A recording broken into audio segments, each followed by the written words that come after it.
우리는 지난 두 주간의 창세기 14회 그리고 15회 강해 설교를 통해서 역사상 단 한 번 있었던 대홍수에 대해서 살펴보았습니다.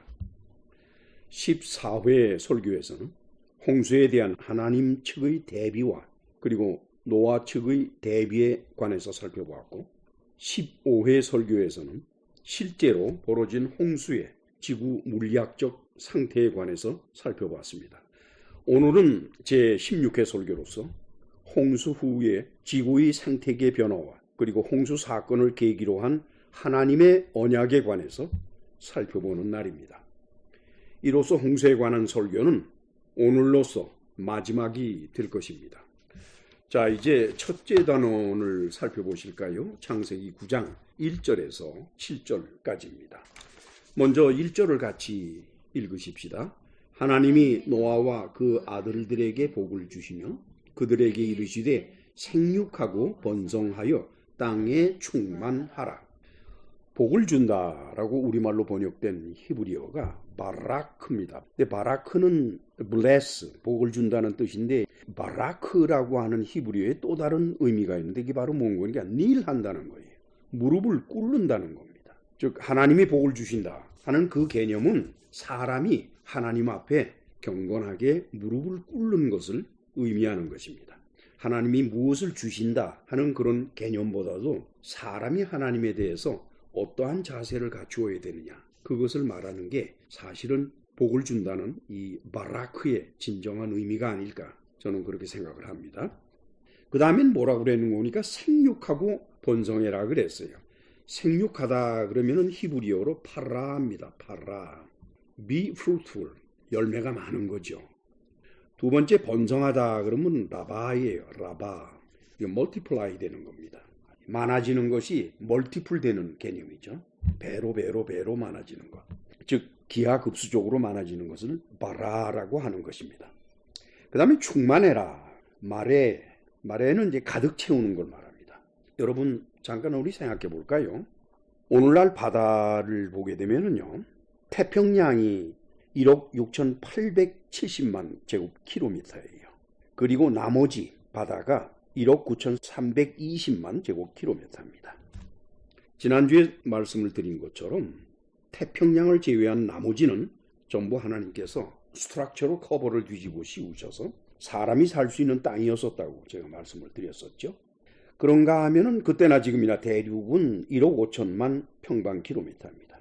그렇게 따져보니까 땅의 넓이를 본다면은 홍수 전에는 3억 4,300만 제곱킬로미터가 되고 홍수 후에는 1억 5천만 제곱킬로미터가 되니까 홍수 후는 홍수 전의 땅의 넓이의 반이 못 되는 44%에 해당된다, 이렇게 계산이 됩니다.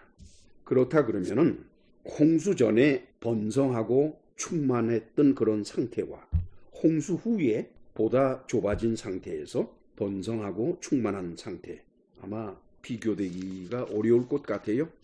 홍수 직전의 인구를 한 84억일 것이다 라고 제가 추측을 해서 설교 중에 말씀을 드렸는데, 그것은 조건이 900년 넘어 거의 1000살 가까이 사는 사람들이 한 부부가, 즉 가구당 20명의 자녀를 낳는다는 조건이었습니다. 계산을 해봤어요. 만약에 가구당 22명이면 어떨까? 24명이면 어떨까? 가구당 30명을 낳는다 그러면은 홍수전 인구가 얼마나 될까? 가구당 20명으로 할 때 홍수전의 인구가 84억이라고 추정을 한다 그러면은 가구당 24명 자식을 낳는다 그러면은 500억이 됩니다, 여러분. 그런데 가구당 30명이라 그러면 4,541억이 돼요. 상상할 수 없는 숫자들입니다. 물론 홍수 때 기품의 샘들을 덮으셨던 스트럭처를 무너뜨리기 위해서 지구의 지각을 나누어 가르고 있는 텍토닉 플레이트, 그 판들을 격심하게 움직이셨죠. 그래서 그 판들의 바운더리에 해당되는 곳에 높고 긴 산맥이 만들어졌습니다. 북아메리카에 있는 로키 산맥은 패시픽 플레이트하고 노스 아메리카 플레이트, 그 두 플레이트의 바운더리에 해당됩니다. 그 다음에는 남아메리카에 있는 남부로 길게 뻗은 안데스 산맥은 나즈카 플레이트와 태평양 쪽이죠. 그 다음에 사우스 아메리칸 플레이트, 이 두 플레이트가 마주치는 곳입니다. 한편 히말라야 산맥과 카라코람 산맥은 동서로 이어져 있다는 것을 여러분들이 알 것입니다. 물론 카라코람 산맥은 히말라야 산맥보다 좀 더 북쪽에 있습니다만 두 산맥 다 동서로 길게 늘어져 있는 산맥입니다. 그 상태는 어느 곳에 있는 거니까 바로 남쪽에 인디안 그리고 오스트레일리안 플레이트, 북쪽에 유라시안 플레이트, 이 두 개의 판들 남북으로 부딪히는 바로 그 바운더리에 동서로 길게 카라코람 산맥이 있고 히말라야 산맥이 있습니다. 이것은 다 홍수 때에 하나님이 그 텍토닉 판들을 움직이시기 때문에 생겨진 현상이다 이렇게 보는 것입니다. 물론 그 텍토닉 플레이트를 움직이신 목적은 기품의 샘도를 덮고 있는 스트럭처를 무너뜨리기 위해서 하셨지만은 그 결과로 그 판들의 바운더리에 엄청난 산맥이 솟구쳐 올라가는 것이지요. 따라서 사람이 살 수 있는 지역이 홍수 후에는 홍수 전에 비해서 엄청나게 줄어들었다라고 봅니다. 참고로 오늘의 지구 표면의 구성을 보면은 지구 표면의 넓이는 총 5억 1천만 제곱킬로미터죠. 그 가운데 바다가 70.8%, 육지는 29.2%에 해당된다고 보죠. 그 다음에 그 육지 중에서 33%는 데저트예요. 데저트라고 하는 것은 사막을 말하고 동시에 광야를 말하는 겁니다. 그 다음에 24%는 산간지방이에요. 그래서 육지 중에 총 57%가 사람이 살 수 없는 곳입니다. 나머지 43%에서 사람이 살 수 있다라고 계산이 되는데 그 가운데에서 26%는 크롭랜드라 그래가지고 경작이 가능한 농지가 될 수 있는 곳이고 그 다음에는 52.3%가 패슈어랜드입니다. 목초지가 될 수 있는 것입니다. 따라서 사람이 사는 주거지역 그것은 21.6%에 불과하다 이렇게 되는 거예요. 물론 이것은 육지 중에서 그렇다는 겁니다. 따라서 땅에 충만하도록 자손을 번성시키는 규모가 홍수전에 비하면 아주 미약해질 겁니다. 게다가 수명 역시 10분의 1로 줄어들게 됩니다. 1000살을 살던 사람들이 100살로 줄어들게 되죠. 거기에다가 홍수 전에는 없던 것이 일어납니다. 재해가 일어나고 사고가 일어나고 질병이, 전쟁이, 범죄 이런 것들에 대해서 사망률이 높아졌죠. 따라서 홍수 전에 비하면 생육하여 번성하는 정도가 미약할 수밖에 없습니다. 그래도 하나님께서는 사람의 수가 땅에 충만해질 것을 기다리시고 있다. 이렇게 볼 수가 있는 겁니다. 그 다음 2절에서 3절을 같이 읽으실까요? 땅의 모든 짐승과 공중의 모든 새와 땅에 기는 모든 것과 바다의 모든 물고기가 너희를 두려워하며 너희를 무서워하리니 이것들은 너희의 손에 붙였음이니라. 모든 산동물은 너희의 먹을 것이 될지라. 채소같이 내가 이것을 다 너희에게 주노라. 하나님은 지구를 창조하신 후에 아담에게 이와 비슷한 말씀을 하셨지요.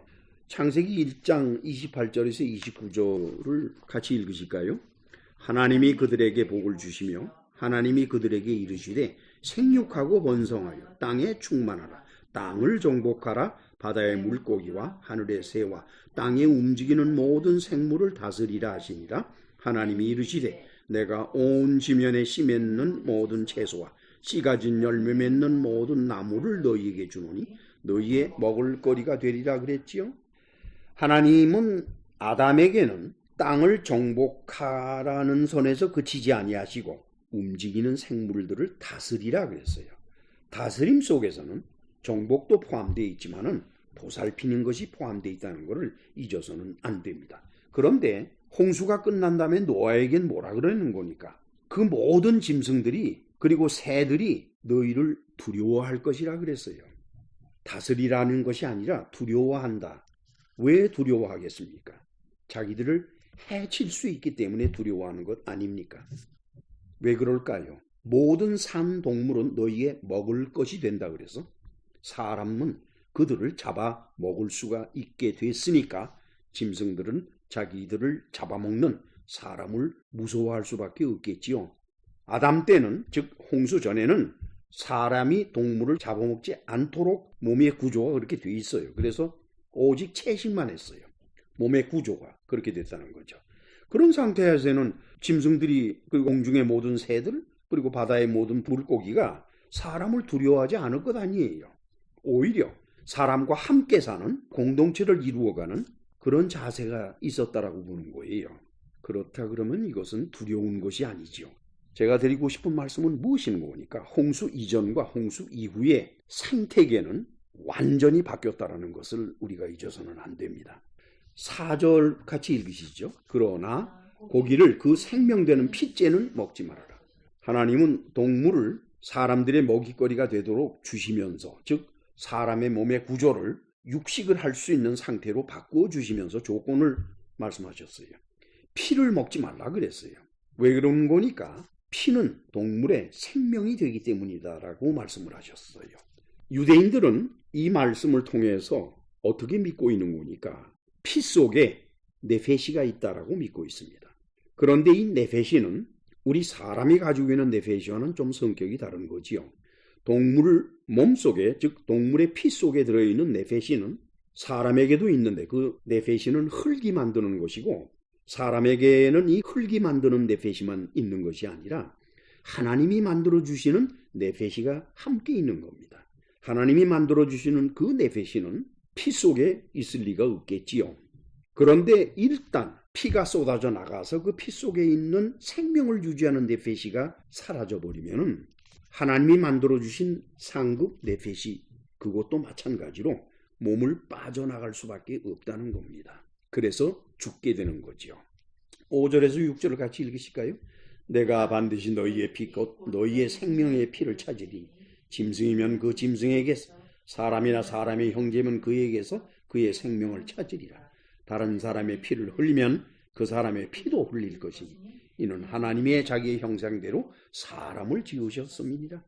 하나님은 4절에서 동물에 관한 피를 말씀을 하시더니 5절과 6절에서는 사람에게로 그 피의 문제를 옮겨가십니다. 사람은 하나님이 자기의 형상대로, 여기에 형상이라고 번역한 히브리어가 젤렘대로 지으셨다고 그랬지요. 아까도 말씀드린 것처럼 그 사람의 피 속에는 로 네페시가 있다는 겁니다. 흙이 만들어준 네페시, 생명을 유지하는 거죠. 따라서 그 피를 흘리면 결국 육체적인 생명을 잃게 되니까 육체를 집으로 삼고 있는 하나님이 주신 하이어 네페시, 상급 네페시, 그것은 더 이상 그 사람의 몸속에 있을 수가 없으니까 결국 그 사람의 몸을 빠져나오게 되고 그 결과는 그 사람이 죽는다, 이런 상태가 되는 거죠. 7절 같이 읽으실까요? 너희는 생육하고 번성하며 땅에 가득하여 그 중에서 번성하라 하셨더라. 이것이 대홍수에 있었던 말씀입니다. 다시 번성을 강조하십니다. 열심히 자식을 낳고 번성해라. 그 다음에 이제 둘째 단은, 그것은 창세기 9장 8절에서 17절까지입니다. 8절에서 10절 같이 읽으시죠. 하나님이 노아와 그와 함께한 아들들에게 말씀하여 이르시되 내가 내 언약을 너희와 너희 후손과 너희와 함께한 모든 생물 곧 너희와 함께한 새와 가축과 땅의 모든 생물에게 세우리니 방주에서 나온 모든 것 곧 땅의 모든 짐승에게니라. 하나님은 지금 언약을 하시려고 그래요. 근데 그 언약의 대상은 한쪽은 물론 하나님이시죠.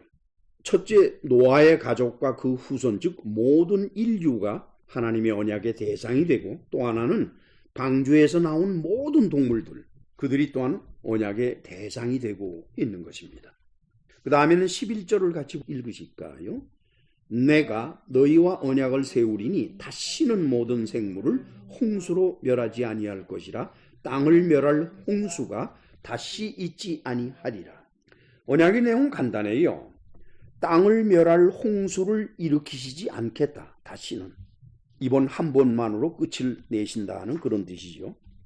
근데 생각을 해봤어요. 하나님께서 홍수를 일으키실 때 사용하신 물과 방법이 무엇이었습니까? 우리는 지난 2주간의 설교를 통해서 그 내용을 자세히 알고 있습니다. 첫째, 대기권의 수증기가 가득 차게 해서 필요한 때에 일제히 응고하게 해서 비가 되어 땅에 쌓이게 하셨습니다. 그러나 그 양은 많을 수가 없다는 것은 이미 여러분들이 알고 계시지요. 그래서 세상 사람들이 홍수로 온 지구의 모든 땅이, 높은 산마저 전부 물속에 잠겼다 그러니까 비웃는 겁니다. 한편 땅속에 기품의 샘을 만드셔서 물을 저장해 두셨죠. 그래서는 그 물을 터뜨려서 나오게 하셨습니다. 그렇게 해서 그 터져 나온 물들이 온 땅과 바다, 즉 지구 전체를 덮도록 하셨죠. 이러한 사건의 실질적인 상태를 지난주 설교에서 말씀을 드렸습니다만 오늘날의 태평양을 제외한 나머지 대양 그 전체들을 스트럭처로 뚜껑을 덮었다는 겁니다. 그리고 그 위는 사람이 살 수 있는 땅으로 만들어서 엄청난 규모의 인구가 번성되도록 하셨죠. 이 기품의 샘을 터져 나오게 하기 위해서 하나님이 지구의 중력을 약화시키는 일을 하셨다라고 제가 말씀을 드렸죠.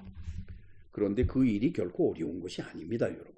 지구의 중력은 만약에 지구의 자전 속도를 늦추게 되면 중력은 약해지도록 되어 있습니다. 그게 정말 가능할까요? 과학적으로는 불가능하지요. 어떻게 지구의 자전 속도를 낮출 수가 있습니까? 그런데 성경 기록을 조사해 보면은 놀라웠게도 이 지구의 자전 속도를 늦추고 하신 일이 2번 기록이 되어 있어요. 첫째, 여호수아서 10장 12절로 14절을 보시겠습니다. 같이 읽으실까요? 여호와께서 아모리 사람을 이스라엘 자손에게 넘겨주시던 날에 여호수아가 여호와께 아뢰어 이스라엘의 목전에서 이르되 태양아 너는 기브온 위에 머무르라. 달아 너도 아얄론 골짜기에서 그리할지어다 하며 태양이 머물고 달이 멈추기를 백성이 그 대적에게 원수를 갚기까지 하였느니라.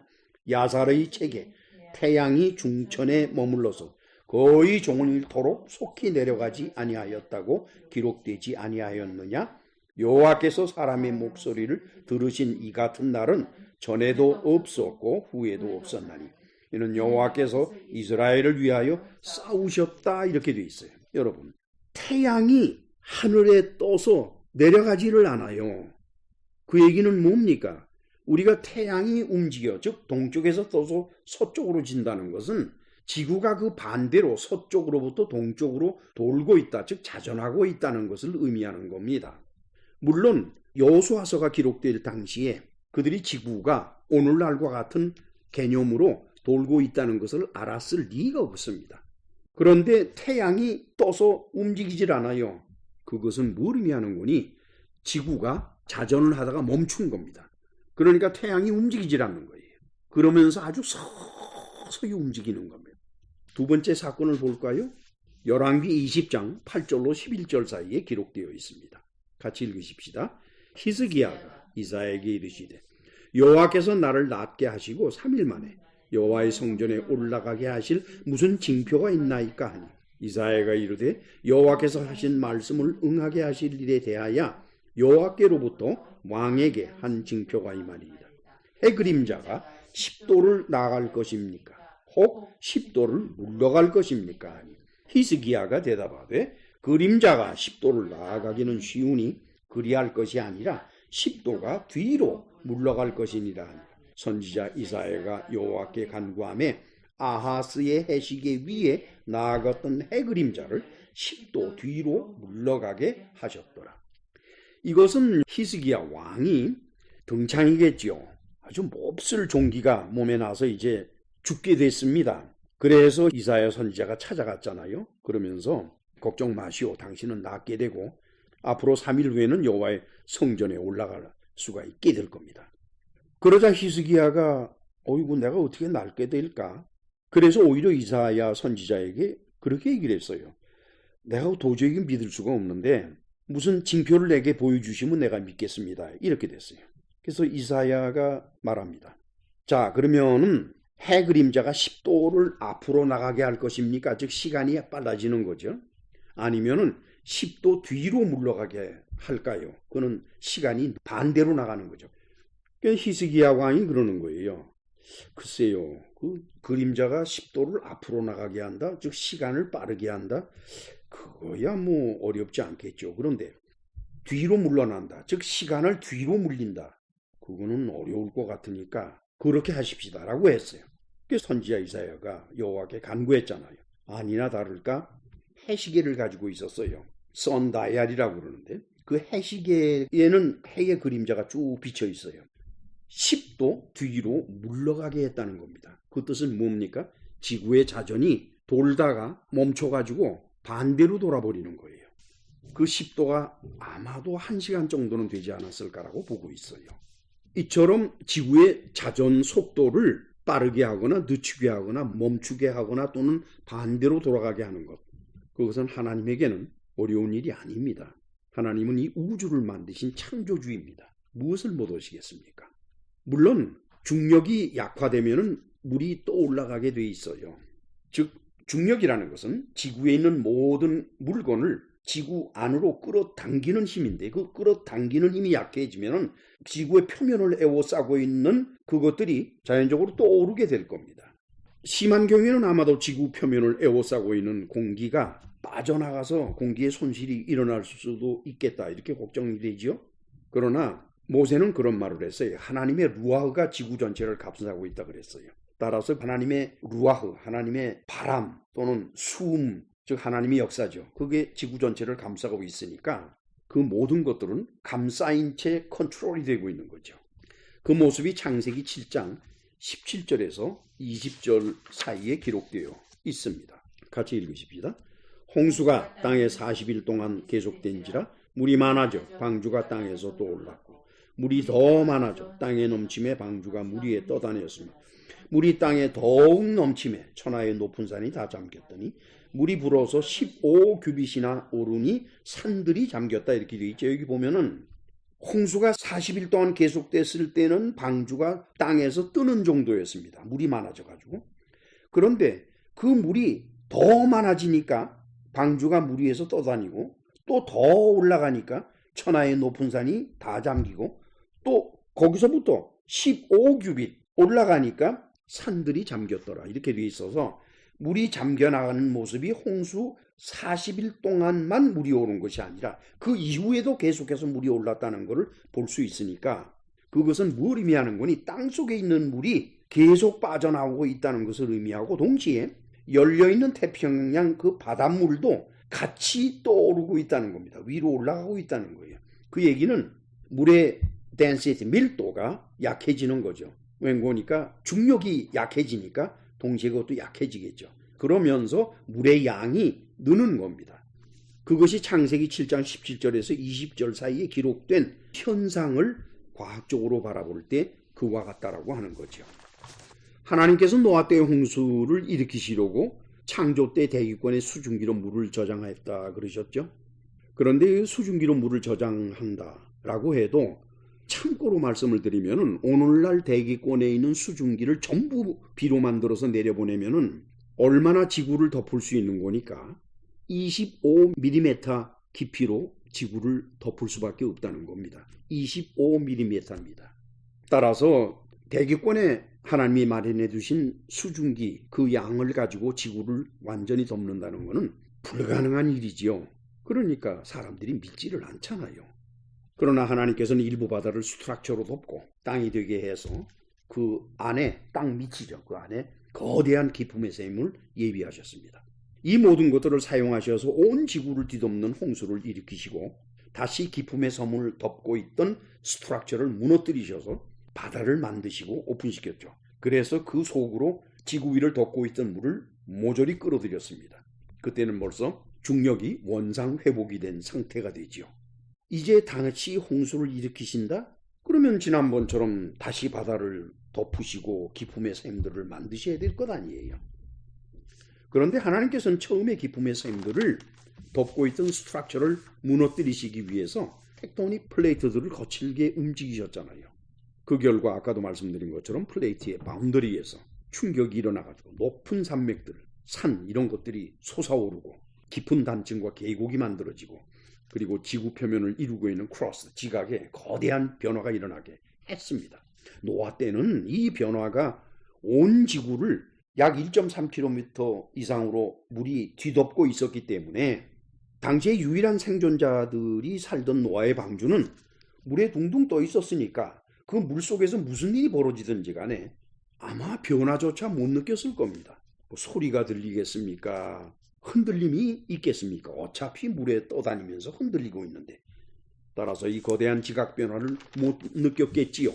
그리고 용암이 솟구쳐 오를 때 그 후유증도 물속에서 용암이 솟구쳐 오르고 빗속에서 용암이 솟구쳐 오르고 하니까 빠른 시간 안에 안정이 됐을 것 아닙니까?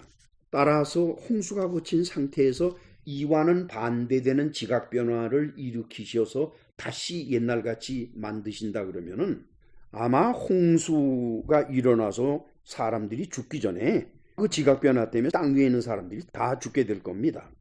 자, 그렇다 그러면 하나님께서는 이제 더 이상 홍수를 일으킬 방법이 없는 거예요. 자연적인 방법 가지고는 되지를 않습니다. 그것은 뭘 의미합니까? 하나님께서는 당신이 언약을 세우실 때 말로만 언약을 세우시는 것이 아니라 현실적으로 그 언약이 지켜지도록 상황을 만들어 놓으신다는 겁니다. 하나님은 현실적으로 홍수로 지구를 뒤덮을 물들을 전부 제자리로 만들어 놓고 활짝 카바를 열어놨기 때문에 이제는 자연 속에서 홍수를 일으키시고자 하는 하나님의 뜻이 실현될 수가 없다는 거예요.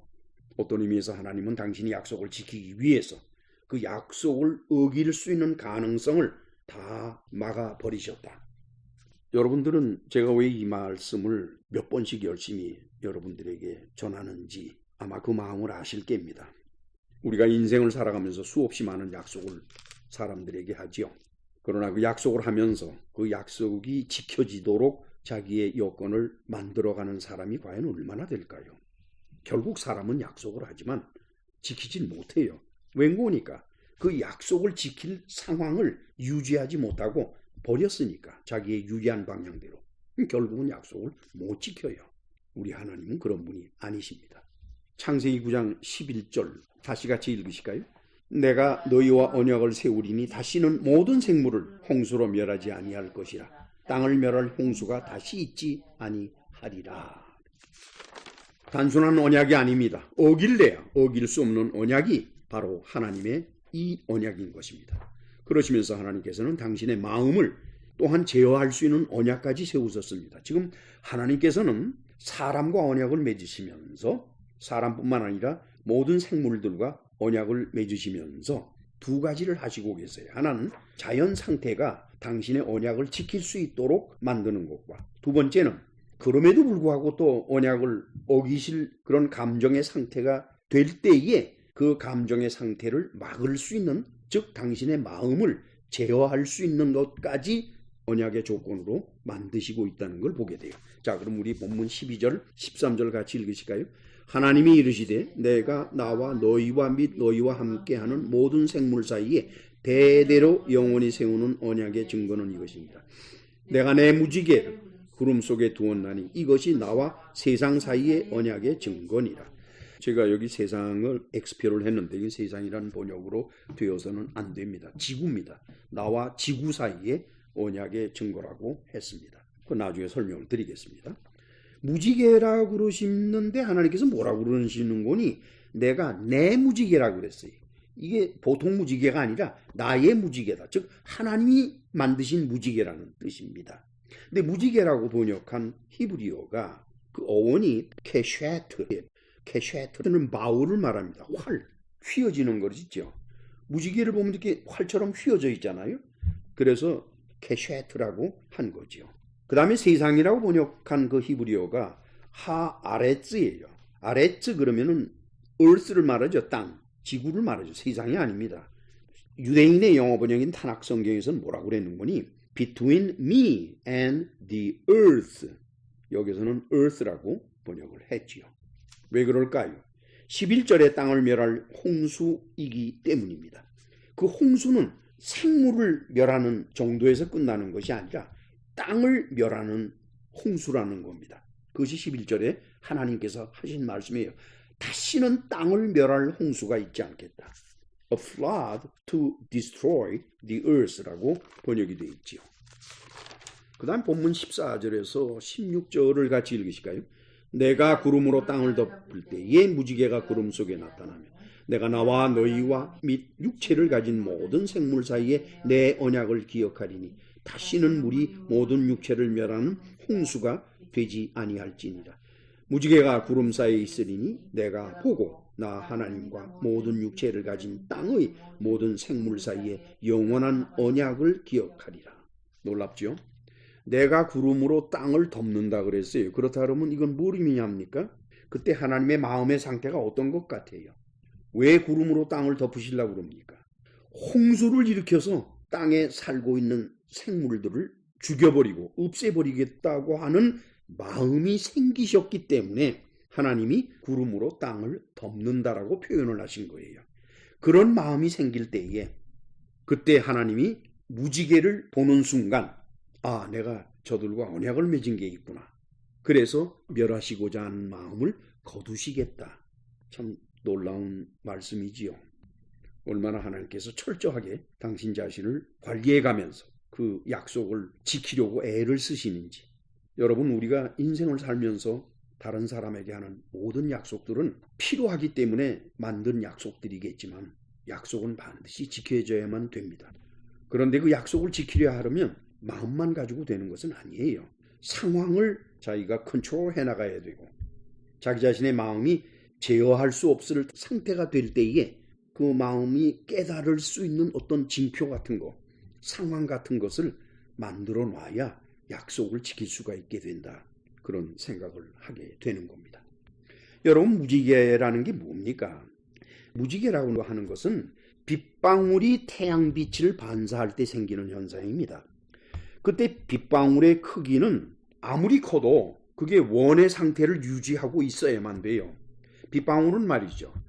원의 상태를 유지하고 있다가 점점 내려오면서 그 원이 타원으로 바뀝니다. 즉 밑이 아랫면이 공기의 저항을 받으면서 이게 타원이 됐다가 결국은 이게 찌그러들어요. 그래가지고 나중에 떨어져 내려올 때는 파라슈트 같이 변한다고 그래요. 그래서 그때 그 빗방울이 순간적으로 갈라지는 겁니다.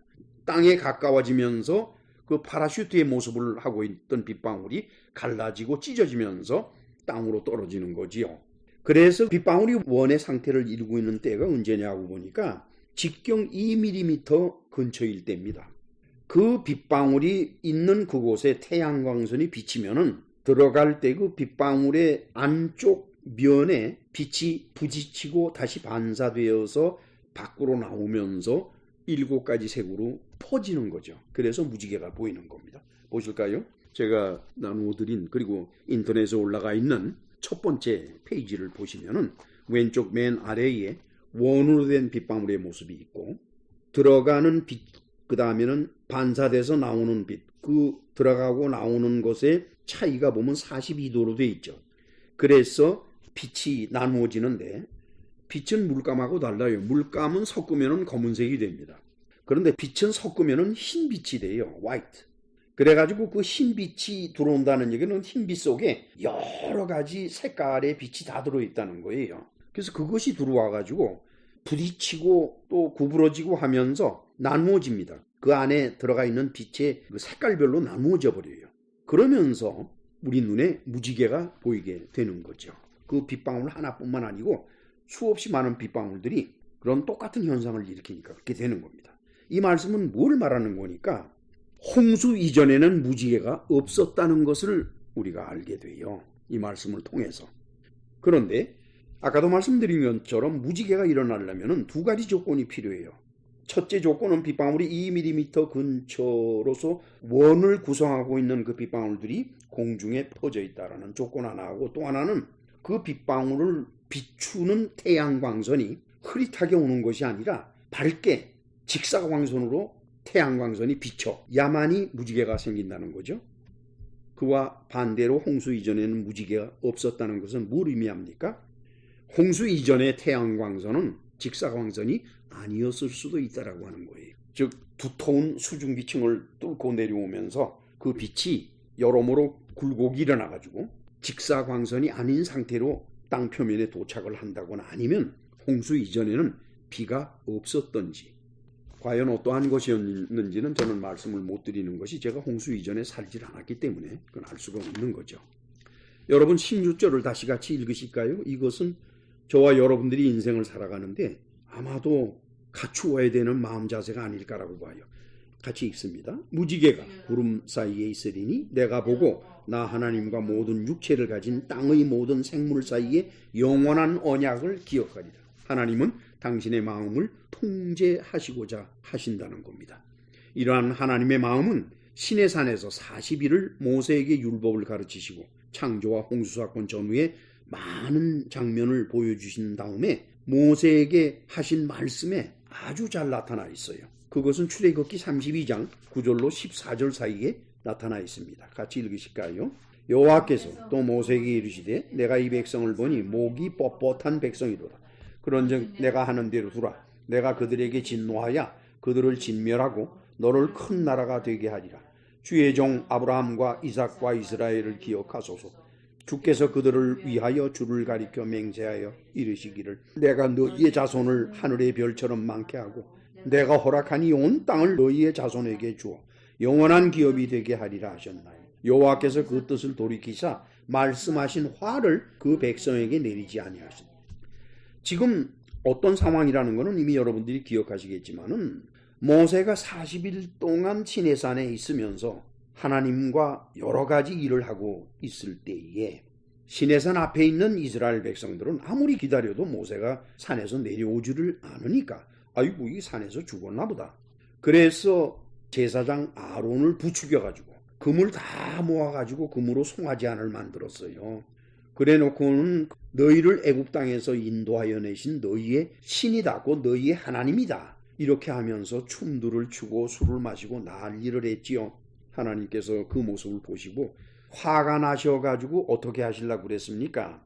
이 백성을 보니 목이 뻣뻣한 백성이로구나. 내가 저들을 다 죽여버리고 너하고 다시 시작하자.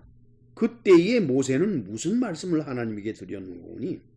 저 못돼 먹은 백성은 하나님께서 언약을 하신 아브라함과 이삭과 야곱 곧 이스라엘의 자손들입니다. 하나님 뭐라고 그들에게 약속을 하셨습니까? 너희의 자손들을 가나안 이 땅에 데려다 살게 하겠다 이렇게 말씀하시지 않았습니까? 하나님은 깜짝 놀라시는 거예요. 아, 내가 그 약속을 했구나. 여러분, 하나님이 어떤 분이신가 하는 것을 우리가 새삼스럽게 생각을 또 해야 됩니다. 그런데 여기에서 금송아지를 보면서 너희의 신이라 우리말로 번역을 한 그 신이라는 단어가 히브리어로 뭔고니까 엘로헤이크예요. 엘로헤이크. 이 엘로헤이크라고 하는 것은 엘로힘의 변형이에요. 우리는 엘로힘을 하나님이라고 번역을 하잖아요. 그러면 이것은 너희의 신이다 라고 우리말로 번역된 그것 자체가 너희의 하나님이다 하는 그런 뜻입니다. 다시 말씀드리면 오늘날도 하나님은 그 이름으로 구별되는 것이 아닙니다. 여호와 하나님이라고 여러분들이 부른다고 해서 그 대상이 여호와 하나님이 되는 게 아니에요. 문제는 그 하나님의 이름을 부르는 사람의 마음에 따라 그 하나님은 변화가 된다는 거예요. 인생 문제 해결과 번영을 원하는 마음이 찾는 하나님은 우리 여호와 하나님이 아닙니다. 그것은 하나님 행세를 하는 사단인 것입니다. 오히려 하나님은 우리를 선택을 하시고 이 세상에 살면서 고난 가운데서 훈련을 받으면서 하나님의 나라에서 쓰임을 받을 수 있는 제목을 만드시는 그것이 하나님의 목적이기 때문에 우리 하나님은 우리들이 어떻게 살아야 될 것이냐 하는 것을 제가 굳이 말씀을 드리지 않아도 여러분들은 아실 겁니다. 그런데 만약에 기독교 교회와 교인들이 찾는 하나님이 이러한 하나님이 아니라 자신의 인생의 번영과 문제 해결과 이런 등등의 것을, 즉 이 세상의 일의 것을 가지고 하나님의 이름을 부른다 그러면은 그들 앞에 우리 여호와 하나님이 계시겠습니까? 아니면 하나님 행세를 하는 사단이 그들 앞에 있을 것입니까? 이것은 여러분들 개개인이 스스로 판단할 수 있는 일입니다. 굳이 목사들에게 의견을 묻지 않으셔도 여러분 스스로는 알 수가 있는 것들입니다. 자, 이제 마지막 17절을 같이 읽으실까요? 하나님이 노아에게 이르시되 내가 나와 땅에 있는 모든 생물 사이에 세운 언약의 증거가 이것이라. 하나님은 노아에게 언약과 그 증거를 거듭 상기시키십니다. 아마도 이것은 노아에게만 하신 말씀이 아닐 겁니다. 당신 자신에게도 같은 말씀을 하셨을 겁니다. 노아야, 너는 이 언약을 믿어라. 나 하나님은 이 언약을 지킬 것이다. 하나님과 사람 사이의 약속은 하나님께서 하시는 것이지 사람이 하는 것이 아닙니다. 이걸 잊어서는 안 됩니다. 그렇지만 말이죠. 많은 사람들은 자신의 개인적인 목적을 이루기 위해서 자기가 믿는 신에게 약속을 하는 게 있어요.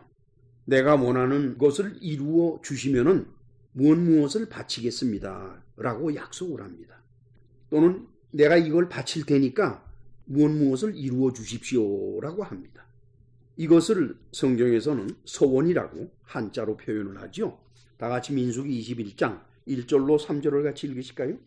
네겝에 거주하는 가나안 사람 곧 아랏의 왕이 이스라엘이 아다람 길로 온다함을 듣고 이스라엘을 쳐서 그중 몇 사람을 사로잡은지라. 이스라엘이 여호와께 소원하여 이르되 주께서 만일 이 백성을 내 손에 넘기시면 내가 그들의 성읍을 다 멸하리이다. 여호와께서 이스라엘의 목소리를 들으시고 가나안 사람을 그들의 손에 넘기시면 그들과 그들의 성읍을 다 멸하니라. 그러므로 그곳 이름을 호르마라 하였더라. 그렇죠. 여기 소원이 조건이 붙게 되죠. 근데 소원이라고 번역한 히브리어가 네데르거든요. 네데르. 이것은 명사로서 vow, 맹세를 의미합니다. 소원. 이제 우리말로 소원이라고 번역을 했습니다만. 그리고 소원하다라는 동사는 나다르입니다. 나다르. 맹세하다, vow. 이것은 모세의 말입니다. 모세가 한 말이에요. 모세가 한 말은 율법에 속한 것입니다. 그런데 이상하지요. 하나님의 아들은 이것을 근본적으로 부정하셨어요. 우리가 믿는 것은 모세입니까? 하나님의 아들입니까? 우리 그리스도인들은 하나님의 아들을 믿는 사람들이고 하나님의 아들의 말씀을 순종하고 따르는 사람들이에요. 그런데 하나님의 아들은 인간과 하나님의 본질적인 차이를 밝히시면서 하나님 앞에 소원을 해서는 안 된다라고 그럽니다. 우리 다 같이 마태복음 5장 33절에서 37절까지를 살펴보도록 하는데 같이 읽으실까요? 또 옛사람에게 말한 바 헛 맹세를 하지 말고 내 맹세한 것을 주께 지키라 하였다는 것을 너희가 들었으나 나는 너희에게 이르노니 도무지 맹세하지 말지니 하늘로도 하지 말라. 이는 하나님의 보좌이며 땅으로도 하지 말라. 이는 하나님의 발등상이며 예루살렘으로도 하지 말라. 이는 큰 임금의 성임이요 내 머리로도 하지 말라. 이는 내가 한 토록도 희고 검게 할 수 없음이라. 오직 너희 말은 옳다 옳다 아니라 아니라 하라. 이에서 지나는 것은 악으로부터 나는 것이니라. 여러분, 예수께서는 그러세요. 맹세를 하는 것은 그 사람이 악한 사람이기 때문에 맹세를 한다는 겁니다. 여기에 맹세라고 번역한 헬라어가 호르코스인데 호르코스는 oath, 면서 동시에 vow이에요. 그러니까 아까 우리가 살펴봤던 히브리어의 네데르하고 같은 맥락을 가진 단어인 것입니다. 즉 서약, 맹세, 약속, 서원 모두 같은 말입니다. 그러니 이렇게 말씀하시는 예수님을 유대인들이 그냥 보고만 있을까요? 오늘날도 소원하는 교인들을 막는 목사를 교인들이 그냥 보고만 있을 것 같습니까?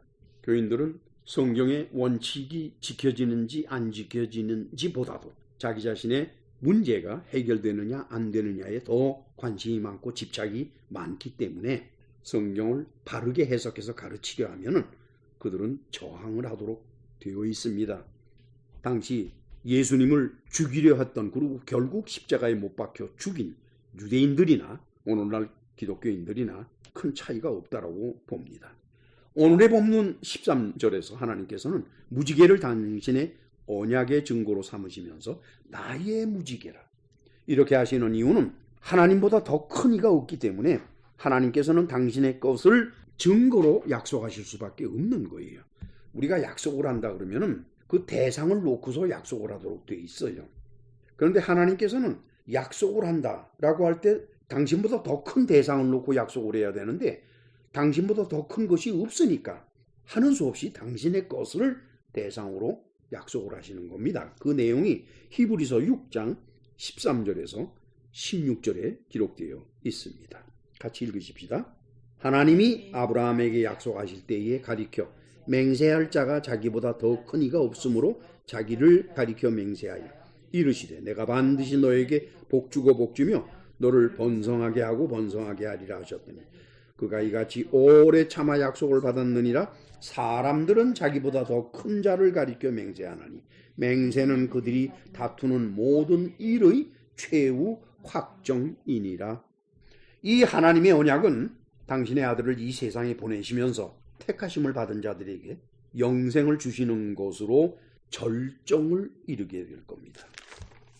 예수께서는 하나님의 아들로서 당신을 무엇이라고 말씀을 하셨습니까?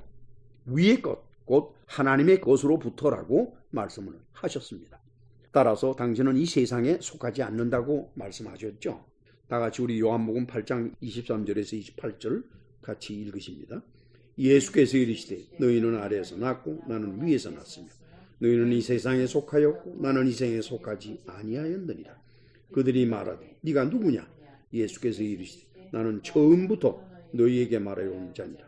이 예수께서 이르시되 너희가 인자를 든 후에 내가 그인 줄을 알고 또 내가 스스로 아무것도 하지 아니하고 오직 아버지께서 가르치신 대로 이런 것을 말하는 줄도 알리라.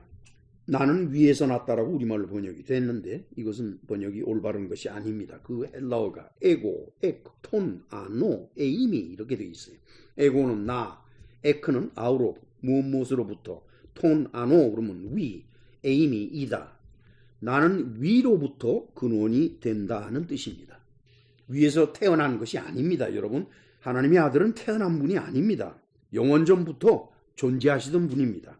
아버지와 아들 사이의 관계, 그리고 성령과의 관계, 이 삼위일체의 관계는 인간은 도저히 알 수가 없는 것이니까 우리가 논하지 맙시다. 예수님은 위에서 태어난 분이 아닙니다. 따라서 위에서 났다라고 번역이 되어서는 안 됩니다. 나는 위로부터 근원이 된다. 그리고 당신이 이스라엘 민족에게 처음부터 말해온 자라고 그랬죠. 즉 당신은 하나님이란 뜻이에요. 예수께서. 따라서 당신이 하신 모든 말씀과 행동은 모두 아버지 하나님의 것이라 이렇게 말씀하셨죠. 그것은 아버지와 아들이 하나라는 뜻입니다. 삼위일체죠. 사도 바울은 하나님께서 예수 그리스도를 이 세상에 보내신 사건의 의미를 다음과 같이 정의했습니다.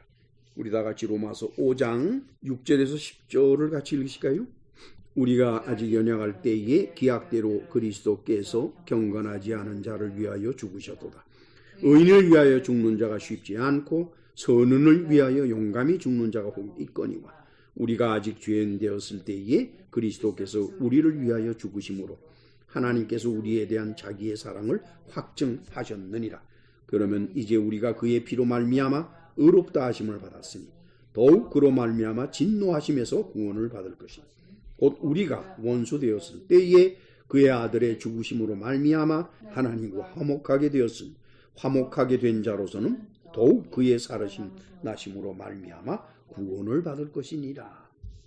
그리고 히브리서 기자는 예수 그리스도의 오심의 사건을 새 언약의 중보자 이렇게 해석을 하고 있어요. 즉 이 사건들 모두를 다 하나님의 언약으로 집중을 시키는 것이 신약 성경이 담고 있는 진리다 이렇게 말씀드릴 수가 있어요. 우리가 히브리서 9장 11절로 15절을 같이 읽으실까요?